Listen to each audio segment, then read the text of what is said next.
সকালবেলা ঘুম থেকে উঠে সবার আগে যেটা দেখি পর্দা সরিয়ে যে বাইরের ওয়েদারটা কেমন। ইন্টারনেটেও দেখি এখানে ওয়েদার কন্ডিশন যা ক্ষণে ক্ষণে চেঞ্জ হয়, এক্ষুনি রোদ, এক্ষুনি বৃষ্টি, তো এক্ষুনি মেঘলা। তো সেজন্য একটু দেখে নিলাম, সেই অনুযায়ী আমাদেরকে জামা কাপড় পরতে হবে। আর ওদিকে কিন্তু রাত্রিবেলা, গতকাল রাতে আজকের জন্য আমি লাঞ্চ বানিয়ে নিয়েছিলাম, একটু বেশি করে বানিয়েছিলাম সয়াবিন, আলু আর ফুলকপি দিয়ে তরকারি। এটা দিয়েই ও মুড়ি খেয়ে যাবে ব্রেকফাস্টে, আর এটাই লাঞ্চে ভাতের সাথে নিয়ে যাবে। তো যাই হোক, ও ও এখন রেডি হচ্ছে, এদিকে আমিও ফ্রেশন আপ হয়ে যাচ্ছি। এরপর মামামকে ফ্রেশন আপ করাবো। আজকে একটা বিশেষ কাজ রয়েছে। আজকে মামামকে ড্রপ করে আসার পরে আমি যাব একটু কিছু কেনাকাটা করতে। আসলে বলেছিলাম না যে ইন্ডিয়া থেকে একজন কলিগ এসেছে আমার হাজব্যান্ডের। তো ও তো আমাদের জন্য প্রচুর জিনিসপত্র নিয়ে এসেছে, মামের জন্য স্পেশালি।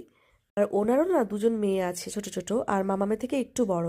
তো সেই জন্যই as a token of love মামামের তরফ থেকে কিছু জিনিস ওদেরকে কিনে পাঠাচ্ছি। এখানে রয়েছে আম, কিছু লাল মানে ধরনের কিউট কিউট পেনগুলো, তারপরে চাবি রিং রয়েছে, যার মধ্যে কিছু ছোট ছোট এরকম ডায়েরি রয়েছে, তারপরে আজকাল বেরিয়েছে না বো ক্লিপ, সেই বো ক্লিপ রয়েছে, তারপরে পেন্সিল বক্স, তারপরে আর বাচ্চারা কালার করবে।